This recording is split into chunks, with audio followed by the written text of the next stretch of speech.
and welcome everybody. I'm so delighted to be joining you today virtually for this Better Impact session on Equipping Staff for Success 2.0.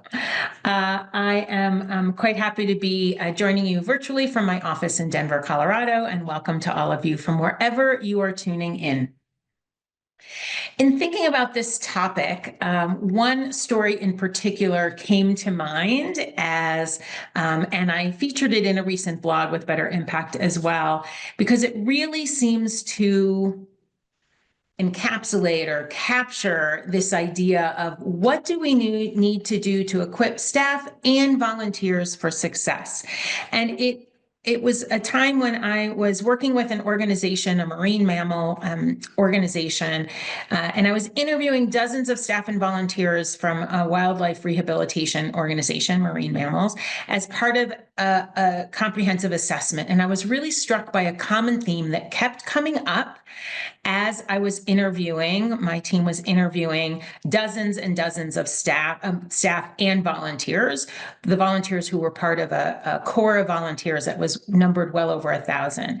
And in interviews, we often ask volunteers what they would change if they could change one thing about their experience with the organization. And often we get something about recognition or maybe more flexibility in scheduling. And in this case, there was one very common and somewhat surprising theme, which was that most of the volunteers said, if I could change one thing, I would ask for more brooms. And that was really quite surprising, because what did brooms have to do with this particular mission and volunteer work? Brooms were not just for cleaning floors. They were used to sweep water off the decks of the enclosures where rescued marine mammals received treatments and could recover before being released back into the ocean. Brooms represented safety. It represented ensuring that the decks were not too slippery. And yes, there were some brooms, but volunteers often struggled to find one when they needed it and felt unvalued, devalued, because this relatively inexpensive resource was not available to them. And to me, the fact that this was a #1 request by volunteers provides a valuable lesson in how to ensure that staff across an organization are willing and able to effectively engage and support volunteers. We all know that engaging volunteers is not just the responsibility of a designated volunteer coordinator. Everyone in an organization, in many cases, interacts with volunteers, and having the knowledge and skills to engage and support them is important regardless of one's title. Yet all too often, we don't take the time to effectively prepare staff to engage volunteers beyond the traditional workshop or a video. We need to help other staff recognize that their role is to equip volunteers for success, and that includes things like brooms, infrastructure. That's where the brooms come in. So today, we are going to review last year's session on equipping staff for success, just 5 or 10 minutes of looking at that traditional training and trying to broaden our view of how to train with varied methods our fellow staff members, regardless of their title, to engage volunteers strategically. But then we're going to go beyond training, and we're going to look at how to clarify roles and responsibilities, infrastructure, and ensure that there is sufficient infrastructure, or assess whether there is sufficient infrastructure. And finally, we're going to look at our own role and our opportunity to develop internal partnerships.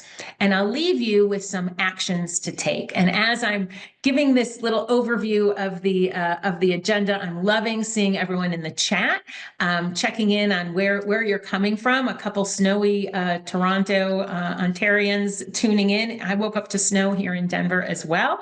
And Northern California and many other parts of the world. So welcome and thank you for participating. Please continue to introduce yourselves in the chat. And as Paula mentioned, if there are questions, please put them in the Q&A. So let's dive in. Those of you who were able to participate in our session last year on equipping staff for success, we focused, this may sound a little familiar. Those who weren't able to participate, I'm happy to do a brief overview and also remind you that most of these are available, I believe, on demand through the Better Impact website as well. So let's talk about these traditional trainings that we often go to, our kind of go-to training opportunity for fellow staff members. A model that I really found inspiring was one from Pasco County Animal Services in Florida. Our colleague Sarah Sukram, who's just a great leader in volunteer engagement for her county-based animal welfare organization. And she has a number of great decks like this that are presented live or maybe even virtually today with some quick facts about the volunteer program, the unpaid members of their team, a beautiful org chart that's more like a bubble chart that shows all the different ways that volunteers serve, and also gets at some of those direct issues like how can we handle tough conversations with volunteers, something that I often find is the number one requested topic from staff in an organization. How do I have difficult conversations?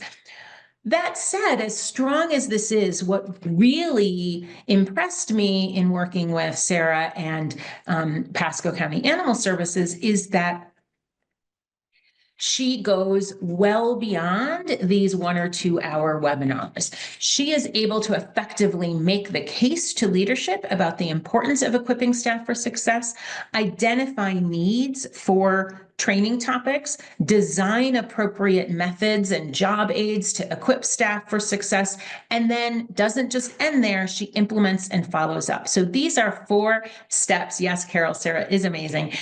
These are the 4 steps I encourage you to take in developing trainings for staff: making the case, identifying what topics need to be addressed, designing an appropriate way and an accessible way for staff to participate in this training, and then to make it not just a one time, but an ongoing follow-up with your colleagues. So,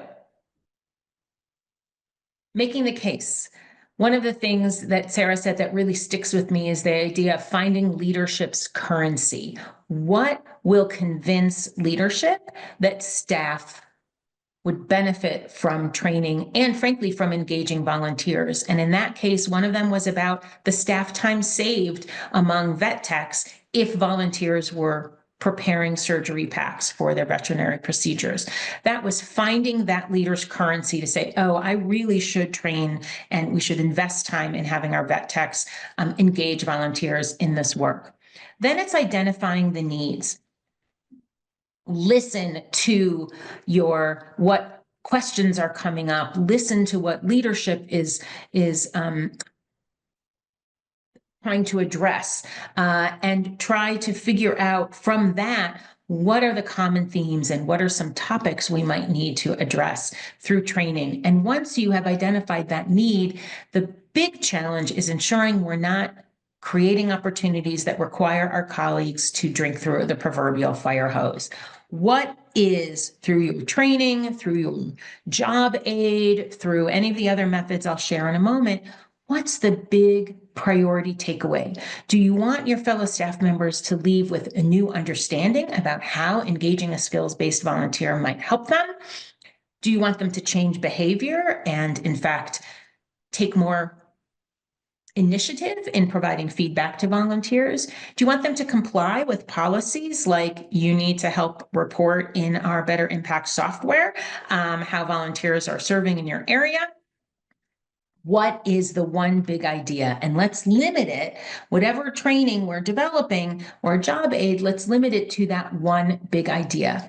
Once you have that big idea, you can begin to select a format.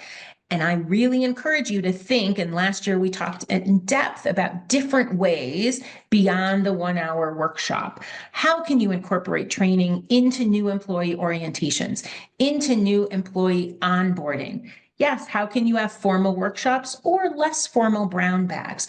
What about mini trainings, which I'll talk about in a moment, or in the moment coaching?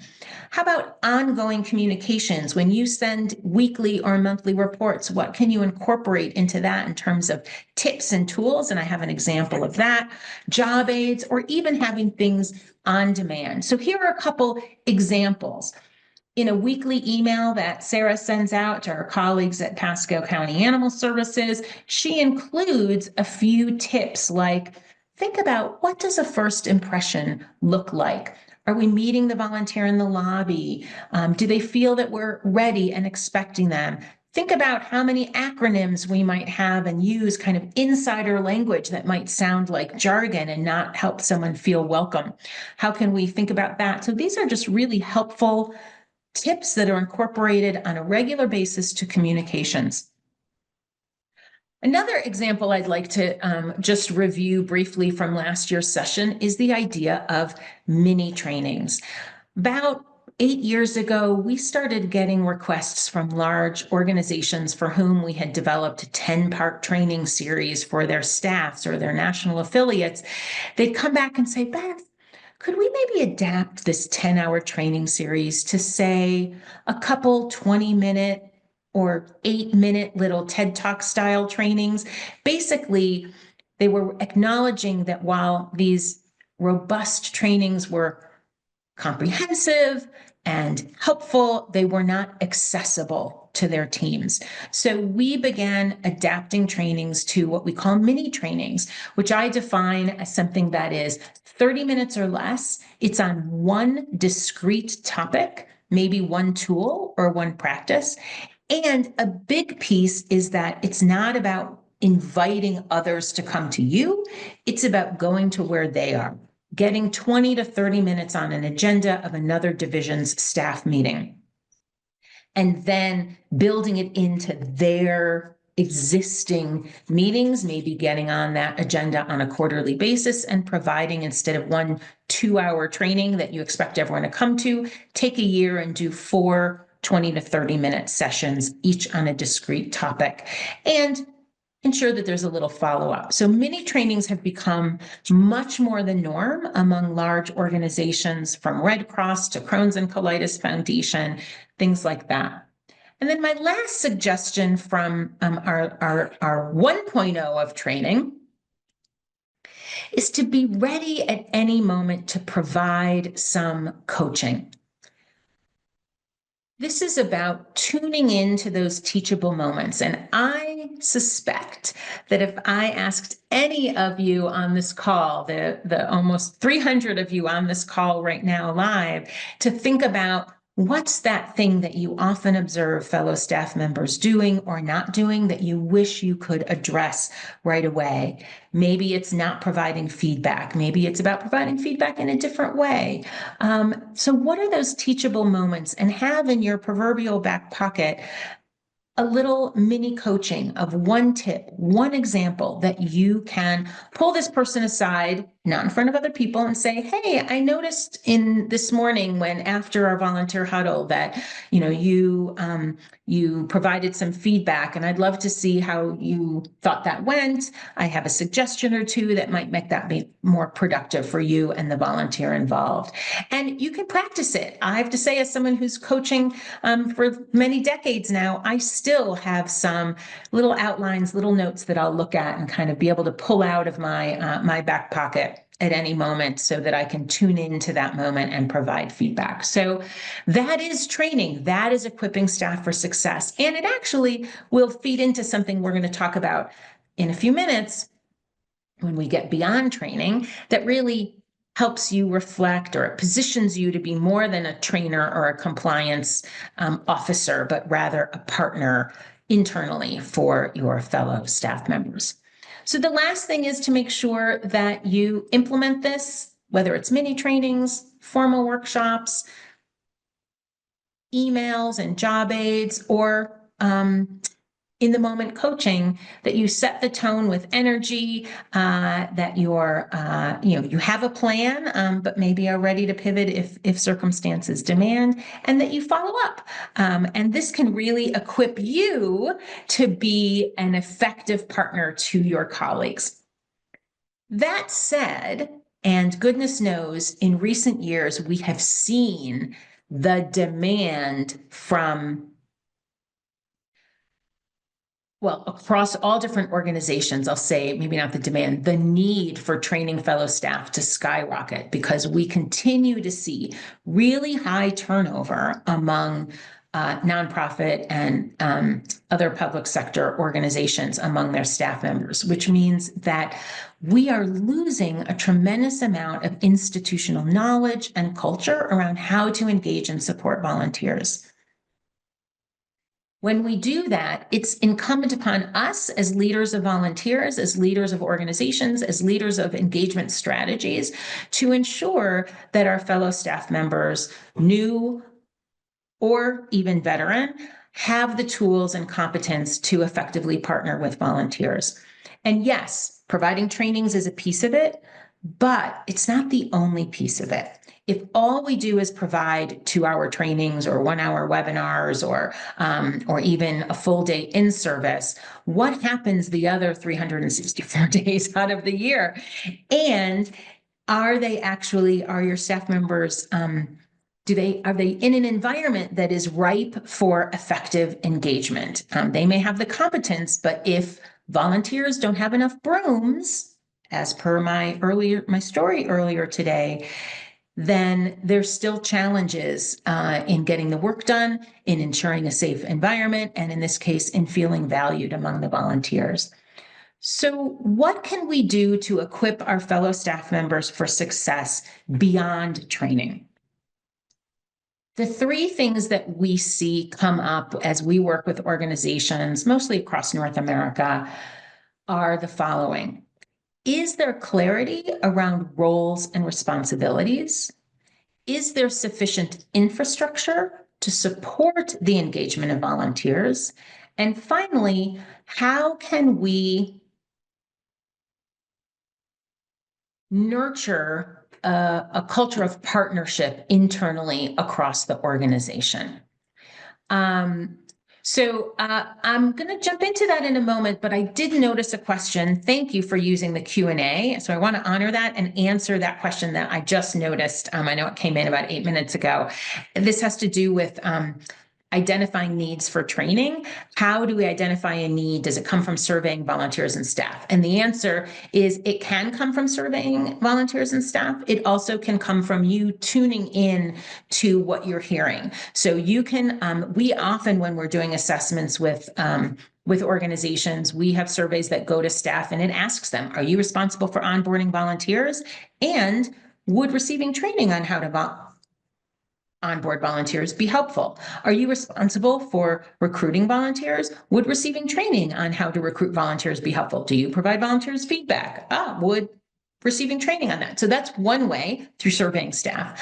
But even an easier way is to just use your skills in observation and listening to see, what do you hear complaints about or get questions about? Where do you see great examples of staff volunteer partnerships where you could perhaps ask that staff person to help, and even that volunteer partner to help train other staff in what's working with them and what are their tips for creating positive outcomes. So just wanted to address that, and thank you for answering that, posing that question.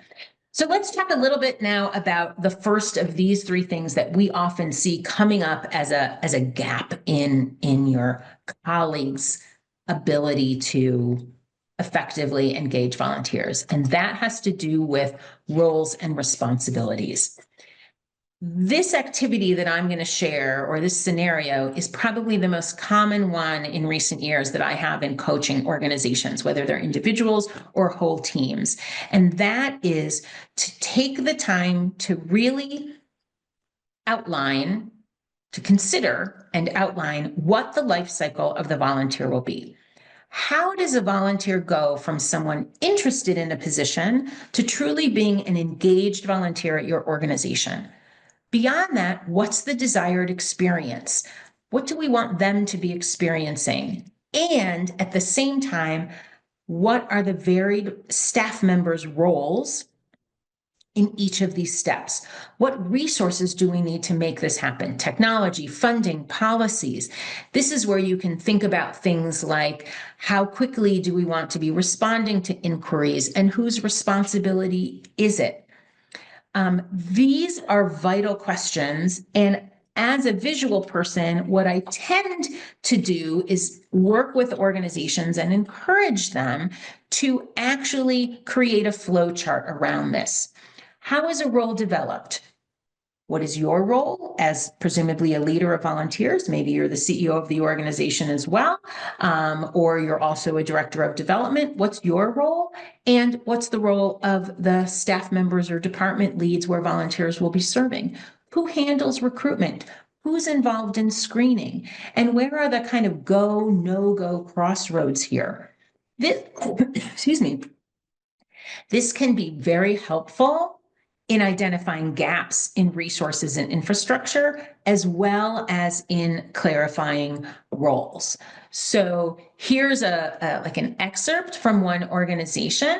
It starts at the top: of volunteer opportunities posted online, the prospective volunteer applies, a coordinator reviews, a coordinator screens, and if yes, then the coordinator and supervisor orient and train the volunteer. If no, the coordinator declines. I look at this and say, in this scenario, the program coordinator, program supervisor is not involved in the screening. So if that's your process, what conversations can you be having with the supervisor so that you understand what they're seeking in a qualified volunteer candidate? And do they understand that they can have input into that? That's about equipping your staff for success, your colleagues for success, because they're going to understand the process and they're going to know where they're going to have input points into it. Alternatively, prepare yourself. This is a much more complex chart, but I love it. This is one from it's a more robust process. It goes not just from sort of inquiry, it goes all the way through recognition and after placement. And it's color coded. The orange boxes are what the volunteer director, the director of volunteer services, was responsible for. And the blue ones are what the program department staff member might be responsible for. So in this process, the volunteer services coordinator does an initial interview and then introduces that prospective volunteer to a department. And at that point, the program staff, moving to the blue on the first line there, does a secondary interview with the applicant. Again, when and how do staff members learn that this is part of their expectations? If this is how your organization works, is that described in onboarding for new employees? Is it a part of their job description? Are they trained in how to effectively interview staff? Prospective volunteers. Are they trained in how to interview volunteers? These are training opportunities and kind of internal consultant opportunities that you can provide and take advantage of with your fellow staff members. You can provide training and coaching to help them interview. At the very least, we need to clarify that that this is part of their role and they may not understand it. There's a question I see in the chat. Please put them in the Q&A when you have a moment, but I can answer this one. You will be getting a PDF of these slides, so you'll be able to refer to these slides in the future. And Karen asks, do you lose some volunteers during this process when hosting so many interviews? I think that you might, and I certainly wouldn't recommend this robust a process if you're looking for people to hand out water during a fundraising walk or run a registration table at a big event, like a build for a Habitat for Humanity. But if you're looking, for example, this organization had volunteers, it's a human services organization. They had volunteers in all sorts of different areas. So for volunteers who might be working in the food pantry, there may not be a secondary interview. But for volunteers who were retired CPAs who were helping in the accounting department, a secondary interview was really important. Similarly, they have parapastoral care volunteers in this area. A secondary interview is going to be vital. And remember, an interview is both for the organization as well as for the volunteer to help the volunteer determine if this is the right fit for them. So I think screening needs to match the level of responsibility for the role. And in this case, this is the process for some of those higher risk, higher responsibility roles. So thank you for that question. I hope that answers that. So what do you do once you develop a flow chart like this? Need to really think about, or do it in writing if you're less visual, right? It's ultimately about clarifying roles and responsibilities. Once you have that listed out or drawn out in a flow chart, then it's a question of having conversations with your fellow colleagues around all the different pieces of this. If you are predominantly developing position descriptions, and I hope you are, that's a whole other webinar, but anyone who has worked with me before knows that I am very, very big fan of position descriptions. If you are developing the position description, do the staff in the departments where volunteers are going to be serving, are they familiar with the position descriptions? Who's responsible for ensuring that the volunteer is familiar with them? Is that you? Is that them? Is that something that you do together? Similarly, recruitment, vetting, and placement. What is each person's role in that? Are you doing all of the screening if you are the volunteer director and sending volunteers out, or are you involving program staff in that process? And if you are doing all of it, are your fellow colleagues, program staff, aware of how decisions are made about placement? And would they like to have some input into that? Of course, topic for another day, you could also be involving volunteers as screeners, which is a great capacity builder, especially if you're doing some sort of volume placement. Lots of volunteers, say, recruiting for a school year or a tutoring program or some big museum exhibit, for example. You might have volunteers screening other volunteers. But again, that's a great capacity builder. Is everyone clear on the roles? Are they recommending or are they making placement decisions? Do the staff who supervise those teams end up being on board with those criteria that are being used to make decisions? So my suggestion for roles and responsibilities as a key piece of equipping staff for success is designing a flow chart. It can be all words or it can be graphic. Develop a policies manual, and collaborate with HR to align with your employee handbook. If you don't already have a volunteer handbook, this is a piece of infrastructure. This is a piece of equipping staff for success. Staff who engage with volunteers should know what the volunteer handbook and manual includes, so they are aware and comfortable holding volunteers accountable for that and understanding what's expected of volunteers. And there are a lot of pieces from an employee handbook that could transfer over, things like a social media policy, dress codes in terms of safety equipment, things like that. And then we're going to talk about infrastructure resources soon, but there are other resources like a recruitment plan, screening policies, onboarding plans, and checklists that you can create that and make available to fellow staff members. In fact, we at VQ are in the process of developing a little mini toolkit on how to create a volunteer engagement guide for staff so that staff know what is the volunteer services department? What are they responsible for? Who's on the volunteer engagement team? What are all these different roles and responsibilities so that it's clear where everyone contributes to the effective and mission-aligned engagement of volunteers? And my last piece of advice for this is don't reinvent the wheel. Again, that's why you can look at an employee handbook. You can look at sample handbooks. If you don't have these things, you don't have to start from scratch. Dare I say, ChatGPT could be helpful, though often when I review clients' materials, I can identify what was a ChatGPT artificial intelligence development, you need to maybe use that as a start, but then customize it for your own organization and make sure it applies. So that's a piece about roles and responsibilities. We're going to shift to infrastructure, and a friendly reminder that you can post questions in the Q&A. I'll answer some that are relevant in the moment if I notice, and others we'll have some time at the end in about 20 minutes to dive into some more questions. Okay, so infrastructure. This is where we get back to that question of brooms. What are the tools and equipment that we need to make these partnerships, the effective engagement of volunteers possible? When I think of infrastructure, I think of things including, as on the last slide, technology, funding, policies, but here's an even more robust list. Budget.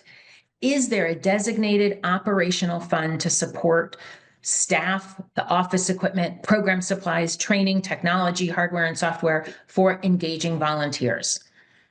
And does that budget live with you, or does that budget live with each department? And if it lives within each department, how are you touching base to ensure that those things don't get cut, or that if they are cut, other departments are aware of the implications of that? I was just doing a site visit for a service enterprise accreditation, last week or the week before, and I was so thrilled to hear that this organization that offers modest stipends, but significant for youth volunteers for their summer engagements, just $200 for youth who engage during the summer, that budget lives in an organization-wide pool of funds because it's part of HR, it's part of people and culture. It is an organization-wide commitment to making it possible for young people to engage with this organization and not be a competitor with paid jobs. So budget is a big piece. Staffing. To what extent is there dedicated volunteer management staff, or are other volunteer engagement responsibilities incorporated into other staff members' job descriptions? In my view, the combination is great. Having dedicated strategic leaders, but also wherever staff members are engaging with volunteers, it should be in their job description, because that's a beautiful full circle. It all comes full circle. If it's not in their job description, then if that person leaves and a new person is being hired, they're not considering candidates who have experience with volunteer engagement as, perhaps more qualified than others. So and it's not part of an annual review. So it really should be in other staff members' job descriptions. What about space? Is there workspace, storage, break rooms for volunteer equipment, which leads to equipment and materials? Here we are at brooms again. Are there storage bins, cash machines, gardening tools, program kits, uniforms, name tags, and is there budget for those things? All of this you may think of it as equipping volunteers for success, but we need to be equipping the staff who are supervising and partnering with volunteers for success by ensuring that they are thinking through all of these infrastructure pieces. Technology, including software like Better Impact, also other software maybe for service delivery, but the hardware as well, tablets, phones, cameras, all of those things are important to make sure they're not only budgeted, but your colleagues know how to use them. Because if they don't, then you're not equipping them for success. You're just sitting here and expecting them to be able to use it and comply, and you haven't given them the tools to effectively leverage those, or giving them the knowledge to effectively leverage those tools. What about recognition resources? Is that a budget and a plan that you hold centrally, or are you equipping each department with tokens of appreciation, training to help them provide daily and periodic recognition to volunteers, and training, curricula, handouts, guest speakers, refreshments, space, and finally back to the very exciting policies and procedures and protocols, a volunteer handbook. How do we handle background checks, risk management, including insurance? The more your colleagues understand what is needed, the more you can guard against that oh so common mantra I hear, I don't have time, let's just get a volunteer to do it. Well, part of equipping your colleagues for success is ensuring that they don't say, let's just get a volunteer to do it, without actually sitting down and having a conversation with you, looking at technology, looking at supplies, looking at staff job descriptions, etc. So where can you start with this? One of the resources that you'll be getting in a follow-up email is an infrastructure assessment, where you can sit down with your team and team members from other departments and look at what are your current assets, what might we need to expand or update, and what are some notes about that. So this isn't an exhaustive checklist. You may have a lot in the other category, but we're hoping that this will be a good conversation starter for you. Finally, we've talked about roles and responsibilities. We've talked about infrastructure. Let's talk about your role and relationship and partnership with with your colleagues. And this is about internal partnerships. What is your role at your organization? I'm not asking what is your title, but we're going to post a poll. Mike is going to help us post a poll. And as it pops up on the screen, I'd like you to think about an answer. And I'm not seeing it, but I'm hoping it's coming up. There we go. What best describes the role that you play at your organization? Are you basically a fulfillment center where people send requests? It makes my skin crawl, but sometimes it's actually called a ticket, right? If you're using certain software, we have a ticket request for 10 volunteers on this day. Are you more of an internal consultant where others, and so feel free to start answering, and we'll close it in just a moment, but are you more of an internal consultant where fellow staff members are coming to you and getting advice and you're working together, collaborating on creating roles? Are you seen as a peer? Are you an advocate? Do you go around and advocate for volunteer engagement and champion it, but aren't necessarily directly responsible? Are you a leader of all of the roles? Oh, Carrie makes a really great comment in the chat. How I see my role and how others see my role are very different. So I'm not really sure. Yeah, great point, as Jillian says. That is a great point. So I'm not going to direct you how to answer. Just answer as best as you can, because I think that alone is an answer, right? That you see yourself as one thing, but how do we close that delta, that gap between how you see yourself and how others see you? So I think we'll probably have enough answers. There should be an other, explained in the chat. Love it. So Mike, I'm guessing we probably have enough responses. I've tap danced long enough for you to close it and share results on the screen.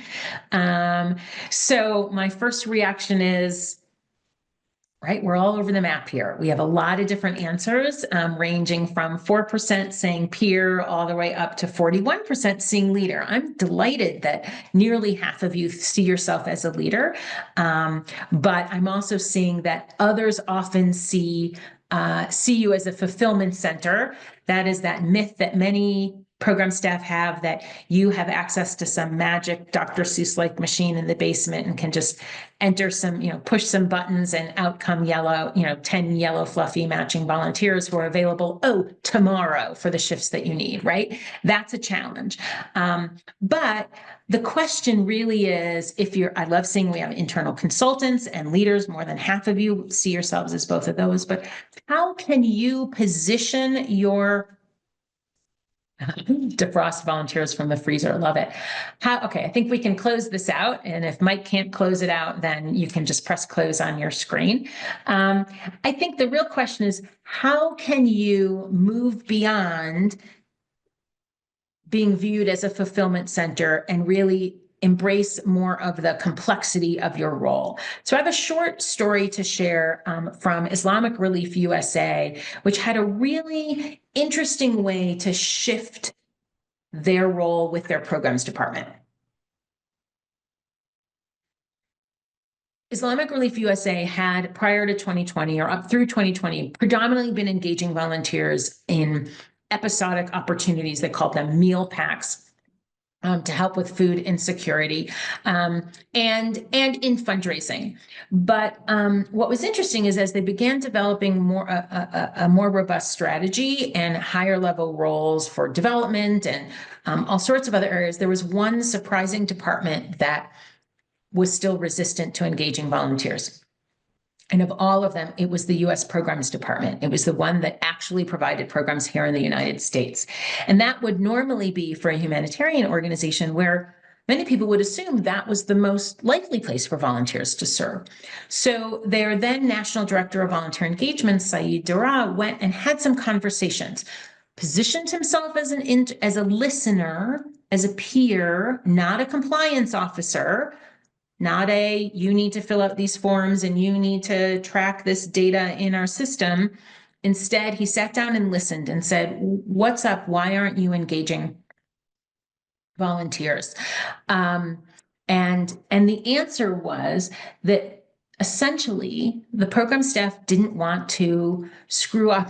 They didn't want to jeopardize any relationships with volunteers or donors, and they knew that they were new to this. So what Saeed decided to do was to create a risk-free option. They came to this discussion, or they left this discussion with a place of respect and confirmation that they understood how important it was for the programs team to do this right and not risk any relationships with the clients being served, as well as with their volunteers and donors. And so they demonstrated their own level of investment. What they did was he assigned a couple of his volunteer engagement team to a certain amount of time for a month or two to act as volunteers, to role play being volunteers and help the US programs team work out any kinks with their engagement system and their process. And it was a risk-free environment with, again, from a place of respect, a true collaboration that allowed them to identify any gaps, figure out what the training should be like, and together they then co-designed what the experience was going to be. So this wasn't about let's dream and write a flow chart. It was let's build this plane while we're flying it, but we're not going to have real passengers yet. We're going to actually test it out. And it created a true partnership experience that was really meaningful and really effective. So how can you apply that approach or something like it? A first start is to think about where do you have relationships? Where do the relationships stand with different divisions or departments or programs across your organization? And for each of those programs or individuals, what level of support and assistance, teamwork, or collaboration do I provide? What do I bring to the table as a volunteer engagement professional? Because if all you're bringing is, hey, you need to file these reports, you need to comply with this data, you're not really bringing much to the table. And what level of support, assistance, and teamwork do I receive from these colleagues? What's my ability to manage conflict in relationships? What level of influence do I have on these relationships? What level of influence does the other party have? And finally, what other questions do you want to assess? And we're actually going to be sending you with resources that are sent out along with that infrastructure assessment, a relationship assessment, kind of a relationship map, where you can look at individuals' names, their positions, or their departments, and assess what's your current relationship. What strategies can I do to improve it if it needs to be? And then check it out in another 6 months. This is also a great way to identify where you want to start. Despite often being type A, we want to start, we want to really solve all the problems. Resist the temptation to start with the hardest place. look at what relationships you have that are positive right now, especially those like this example from the robust, are the relationships with staff members or volunteers or both? I'm talking about staff members at the moment, but if it's a volunteer-led organization, it may be with volunteers who are leading programs and teams. Great question. The organization that had that really complex flow chart before is one where they were doing an assessment of relationships and interest in engaging volunteers. And of all places, they found that the accounting department was most open to engaging volunteers. They didn't expect that. That would have been a very positive relationship that they could leverage to really demonstrate how you can engage skilled volunteers. So don't always start with the hardest one. So hopefully this will help you with that. And I see a question from Janet about, since I mentioned the flow charts again, what free tools to create visual onboarding flowcharts. I go into PowerPoint and tend to use their SmartArt, and there are all sorts of flowchart things, but Canva has things like that. And I think there's a free level with Canva. Even Word has some flowcharts that you can access. So thinking about relationships, and again, this is about equipping staff for success. It's all about recognizing that very often volunteer engagement professionals, whether you have the title volunteer coordinator, director of volunteer engagement specialist, or you have some other title like development associate, but you're also responsible for engaging volunteers. More often than not, like other HR professionals, our lot in life is to influence without authority. We aren't overseeing many of the staff who are supporting volunteers. We have an opportunity to influence them without authority over it. And that's the paradox. And I think the joy, but it is a challenge, of the strategy that we hold dear. So think about different ways that you can influence. Are you trying to garner support from these individuals and get them to support your budget proposal? Are you trying to hold them up as an inspiration to others to engage volunteers similarly? Are you seeking cooperation, or dare I say compliance, with policies and protocols? Are you trying to resolve conflicts? Are you trying to work on their behalf to negotiate resources that are going to help them? Resources being volunteers, but also the other infrastructure needed for effective engagement of volunteers. So I think it's important to think about what influence you want to wield, and also how to then create influence or be influential. And a big piece of that is looking at that relationship and thinking about, what can I bring to the table that is going to help them solve their problems? And that means we have to start by listening so that we understand what their challenges are. We may want them to be engaging volunteers, but if they don't have a budget for enough brooms, they may feel very conflicted about putting volunteers in a position of not being able to serve safely. So we need to really go in and listen and figure out what we can bring to the table to help them address their challenges and their program goals through the great resource that we source, which is volunteer talent. And when you do that, you will really be able to influence much more effectively and move the needle on many of those relationships. So again, training is one thing, very important, but it's only going to be effective and impactful if we clarify the roles and responsibilities of everyone involved, ensure that there is sufficient infrastructure to support volunteers and the staff who engage and partner with them. And if we're really clear on our role, both the limitations and the opportunities of often coming from a place of influencing without authority, and how can we collaborate to help both of us achieve our departmental goals, but more importantly, at the service of the mission of our organization. So think about, what are some actions that you can take? It might be developing training or refining training or adapting it to a different format. It might be simply leaving this and saying, I want to use some of these great free resources like Word or PowerPoint or Canva to develop some flowcharts and some lists that clarify responsibilities.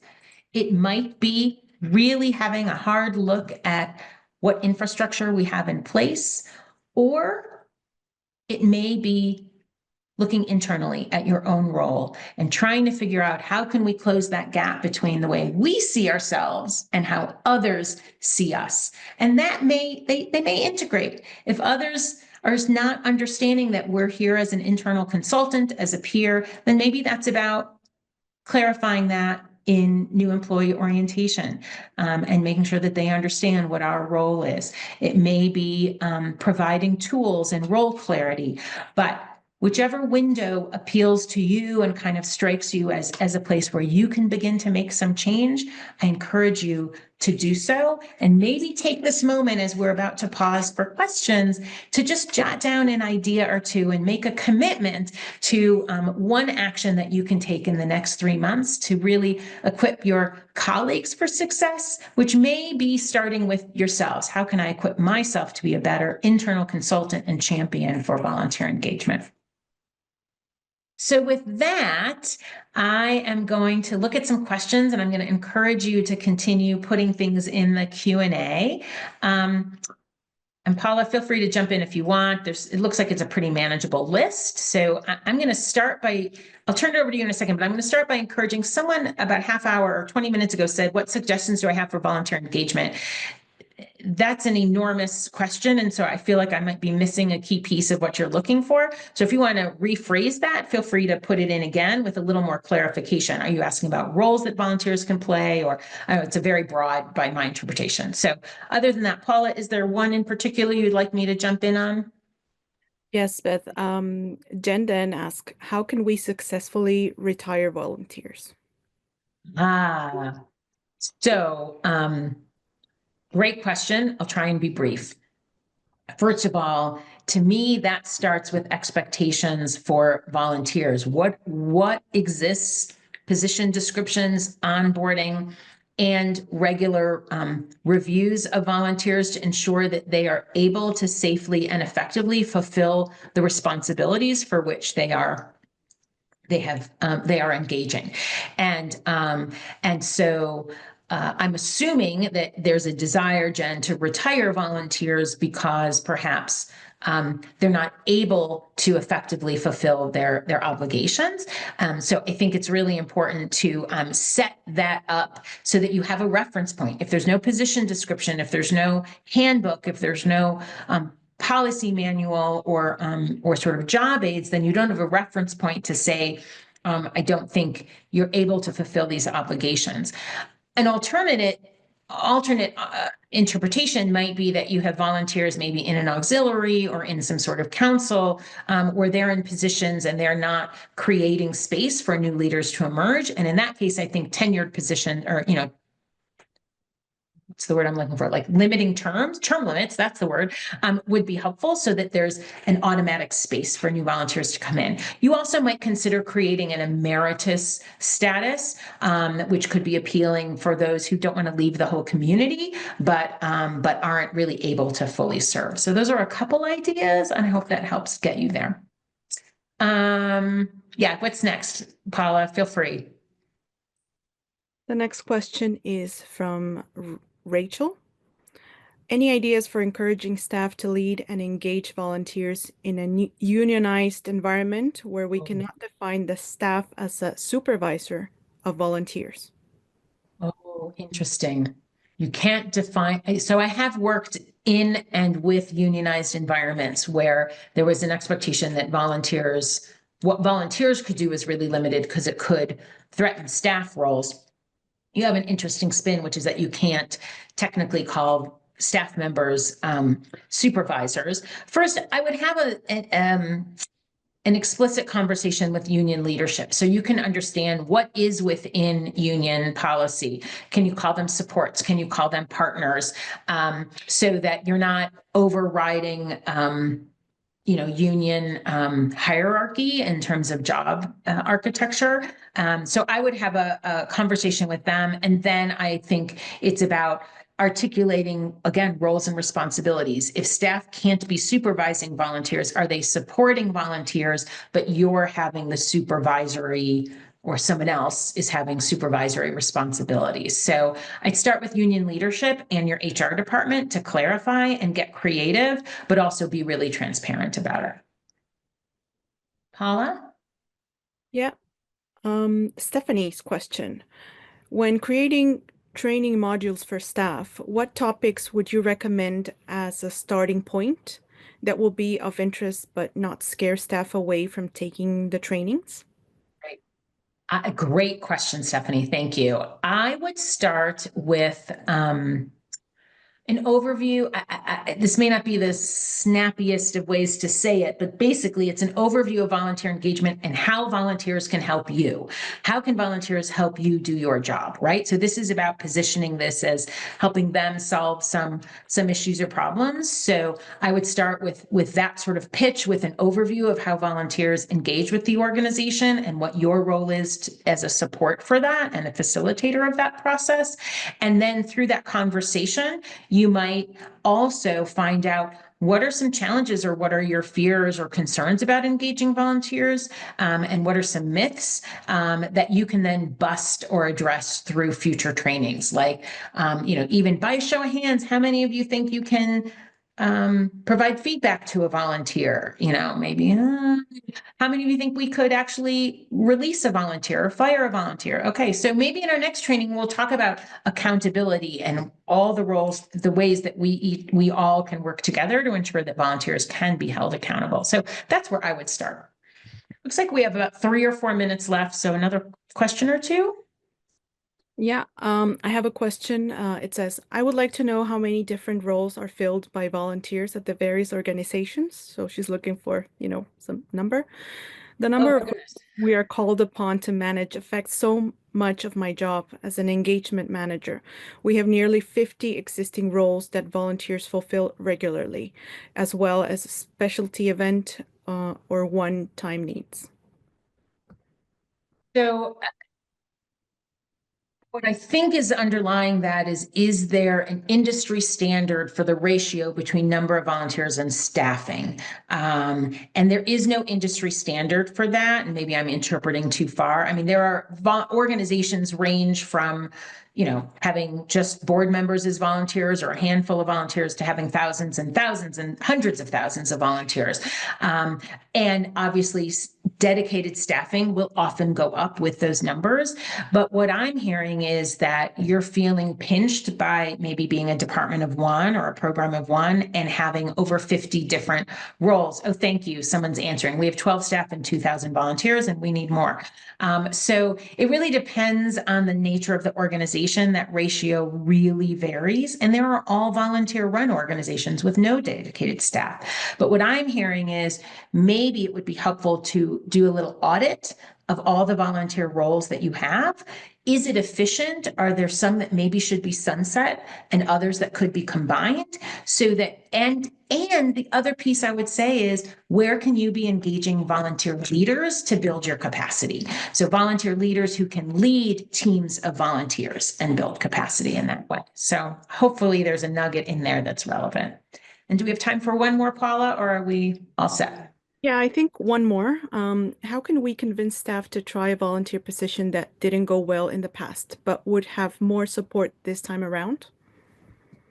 Great question. I am a big fan of the word pilot. Some people tell me it's getting too old school, but I think that it becomes a no. It evokes the sense that there's little risk and you're not changing the way that we do business. So I would find some staff members who are willing to pilot a role again, and to really be able to, I think this is where the roles and responsibilities piece comes in, that you can clarify, I understand that didn't go well before, and there wasn't a dedicated volunteer engagement staff member before, or we didn't have a proper screening process. We have all of these pieces in place now that are going to help be the building blocks to set you up for success. And I'm not encouraging you to engage a volunteer year round or a team of 37 volunteers. Let's start with 1 or 2 for a summer project and see how that goes. So that's my advice. And with that, I see we're at the top of the hour. I want to thank Better Impact. I want to thank all of you for participating and having such great questions. And I hope to see you again on our site or working with Better Impact in the future. Thank you so much for your time and the work that you do every day.